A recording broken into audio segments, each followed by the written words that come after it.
గృహాలను ఆనుకొని అక్రమ ఆక్వా చెరువుల తవ్వకాలకు అనుమతులు ఇవ్వొద్దంటూ ఉప్పలగుప్తం మండలం వానపల్లిపాలెం చెందిన ప్రజలు జిల్లా కలెక్టర్ కార్యాలయంలో జిల్లా కలెక్టర్కు ఫిర్యాదు చేశారు.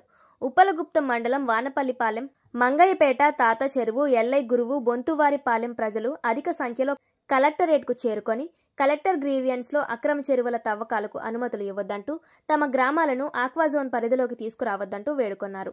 ఆక్వా చెరువుల వల్ల ఇప్పటికే భూగర్భ జలాలు కలుషితమయ్యాయని, త్రాగునీరు లేక అనేక ఇబ్బందులు పడుతున్నామని మహిళలు ఆవేదన వ్యక్తం చేశారు. ఉప్పలగుప్తం మండలం వానపల్లిపాలెం గ్రామం నుంచి వచ్చామండి.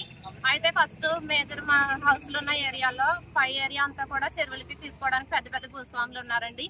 మా చిన్న చిన్న రైతులందరూ కూడా మాకు ఆక్వా చెరువులు వద్దనే ఉద్దేశంతో ఇక్కడ కలెక్టర్ ఆఫీస్కి రావడం జరిగింది. మా అభ్యర్థన ఇవ్వడం జరిగింది. ఆక్వా చెరువులు అక్రమంగా ఆక్వా చెరువులు తవ్వడానికి వీల్లేదనే ఉద్దేశంతో మేమందరం కూడా కలిసికట్టుగా రావడం జరిగింది. ఆక్వా చెరువులు ఎట్టి పరిస్థితుల్లోనే తవ్వడానికి, ఎందుకంటే మా ప్రాణాలను మేము కాపాడుకోవాలి, మాకు నీటిని సంరక్షించుకోవాలి, అన్నదాతలను ఆదుకోమని చిన్న విజ్ఞాపన చేస్తూ ఉన్నాము. రైతు కూలీలను వాళ్ళు ఇక్కడ ఆక్వా చెరువులు ఎట్టి పరిస్థితుల్లో తవ్వడం జరిగితే మాత్రం మేమందరం కూడా ఊరు విడిచి వలస వెళ్ళవలసిన పరిస్థితి. మాకున్న కొద్దిపాటి వ్యవసాయ భూములను మేము పండించుకుంటున్నాం కాబట్టి మమ్మల్ని ఆదుకోమని విజ్ఞాపన చేస్తూ ఉన్నాము.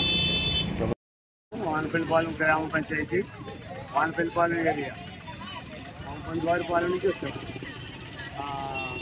అక్కడ మాకు ఇంచుమించు 5-6 సంవత్సరాల నుంచి అండి ఈ చెరువుల గురించి పోరాటం జరుగుతుంది. వ్యవసాయ భూములన్నీ కూడా చెరువులు తవ్వేద్దామని మెయిన్ రోడ్డు ఉప్పలగుప్తం నుంచి ఎనకొత్తపల్లి మెయిన్ రోడ్డు, ప్రత్యేకించి పక్కన మెయిన్ రోడ్ పక్క నుంచి ఒక 25 ఎకరాలు చెరువులు తవ్వేద్దామని ప్రతి సంవత్సరం ఇదే పోరాటం తిరుగుతున్నామండి. మాకు పని పాట లేకుండా ఇక ఈ చెరువుల గురించి ఇదే పొజిషన్లో తిరుగుతున్నామండి. దాని గురించి ప్రభుత్వం వారు ఈ చెరువులని అక్వా జోన్లో చేర్చకుండా భూములు చెరువులు తవ్వకుండా కాపాడుతారని మేము కోరుతున్నామండి.